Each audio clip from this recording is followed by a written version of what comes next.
नमस्कार दोस्तों, आज के इस वीडियो ब्लॉग में हम एक्स्ट्रा जुडिशियल किलिंग या कहीं एनकाउंटर किलिंग के बारे में चर्चा करेंगे। विकास दुबे का एनकाउंटर आप सब जानते हैं कि पूरे देश में चर्चा का विषय बना हुआ है। जहां देश में एक तरफ कुछ लोग इस एनकाउंटर को सेलिब्रेट कर रहे हैं, महिमा मंडित कर रहे हैं और जिम्मेवार पुलिस अधिकारियों की वाहवाही कर रहे हैं, उनको नायक की तरह पेश कर रहे हैं, वहीं दूसरी तरफ देश में कुछ लोगों का ऐसा तबका भी है जो इस एनकाउंटर व्यवस्था के खिलाफ हैं, क्योंकि वो लोग कहते हैं कि देश में कानून का शासन है, न्यायिक प्रणाली है और संवैधानिक व्यवस्था है। किसी भी अपराधी को संवैधानिक दायरे में रहकर ही सज़ा दी जानी चाहिए और कानून के शासन का उस व्यक्ति को सज़ा देने में पालन किया जाना चाहिए। शायद भारत दुनिया का एकमात्र ऐसा देश है जहां एक्स्ट्रा जुडिशियल किलिंग या कहीं एनकाउंटर किलिंग को सेलिब्रेट किया जाता है या महिमा मंडित किया जाता है। हाल फिलहाल में अमेरिका की एक घटना के बारे में आपने ज़रूर सुना होगा, जब अमेरिका की पुलिस द्वारा एक नागरिक के खिलाफ बल का प्रयोग किया गया और जिसके बाद उस नागरिक की मृत्यु हो गई।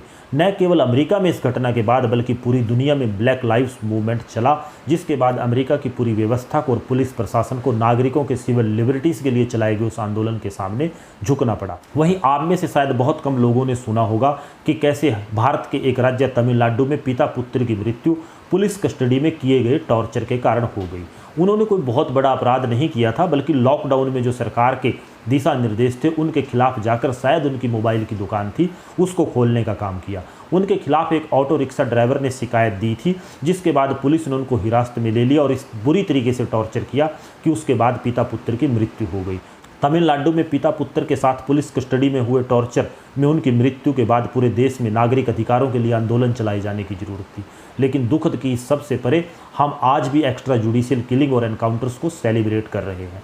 एनकाउंटर या एक्स्ट्रा जुडिशियल किलिंग को लेकर देश में क्या व्यवस्था है, कानून क्या कहता है और इस मामले में देश की सर्वोच्च अदालत ने क्या व्यवस्था दी गई है। जब भी पुलिस द्वारा एनकाउंटर कर दिया गया शब्द का प्रयोग किया जाता है तो मैं मानता हूं कि सीधे तौर पर एक्स्ट्रा जुडिशियल किलिंग की गई है, हत्या की गई है उस अपराधी की पुलिस कस्टडी में, क्योंकि एनकाउंटर किया नहीं जाता बल्कि हो जाता है। जब पुलिस किसी ऑर्डर को एग्जीक्यूट करने के लिए या किसी अपराधी को पकड़ने के लिए जाती है तो वो पुलिस के खिलाफ बल प्रयोग करता है, तो ऐसी स्थितियों में जो एनकाउंटर होते हैं उसको हम सही मायनों में एनकाउंटर कहते हैं। लेकिन ज़्यादातर मामलों में एनकाउंटर की जगह एक्स्ट्रा जुडिशियल किलिंग केवल एनकाउंटर दिखाकर की जाती है। हमें इस व्यवस्था पर अंकुश लगाने की ज़रूरत है, देश में कानून का शासन स्थापित करने की ज़रूरत है, क्योंकि देश का संविधान देश में कानून के शासन की बात करता है। कुछ लोग कहते हैं कि जब किसी व्यक्ति के अपराध का पूरे समाज को और पूरी व्यवस्था को पता होता है तो क्यों ना उसको पुलिस के माध्यम से सीधी सज़ा दी जाए, लेकिन ये कानून के शासन के खिलाफ है, क्योंकि कोई व्यक्ति अपराधी है या नहीं इसका फैसला कौन करेगा,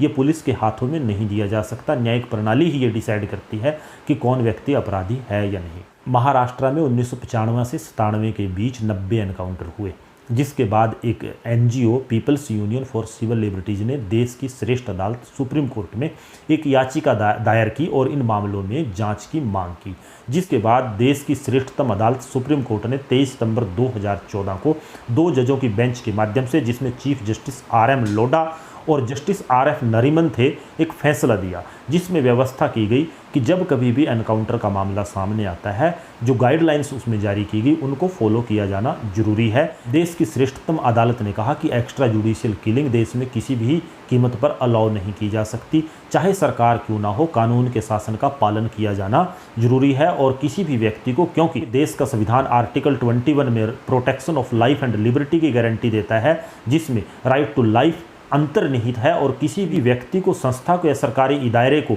देश के नागरिकों के जीवन से, उनकी सिविल लिबर्टी से खिलवाड़ करने का अधिकार नहीं दिया जा सकता और कोई भी इदारा कानून के शासन से परे जाकर नागरिकों को उनके राइट टू लाइफ और लिबर्टी से डिप्राइव नहीं किया जा सकता। लेकिन दुख की बात है कि देश में आज भी एक ऐसा तबका है जो सिविल लिबर्टीज़ की हत्या को, जो एक्स्ट्रा जुडिशियल किलिंग एनकाउंटर के माध्यम से होती है, उसको सेलिब्रेट करता है, महिमा मंडित करता है। हम अपराधियों के पक्ष में यहाँ नहीं हैं, हम सीधे तौर पर कहते हैं कि किसी भी अपराधी को बख्शा नहीं जाना चाहिए, न्याय जल्दी से जल्दी किया जाना चाहिए और हर व्यक्ति को न्याय मिलना भी चाहिए। ये राज्य की और सरकारों की जिम्मेवारी है। लेकिन किसी भी सरकारी संस्था, पुलिस व्यवस्था, शासन या प्रशासन को कानून के दायरे से बाहर जाकर नागरिकों की सिविल लिबर्टीज से खिलवाड़ करने का अधिकार नहीं दिया जा सकता। एक बार सोचिए, विचार कीजिए। धन्यवाद। जय हिंद।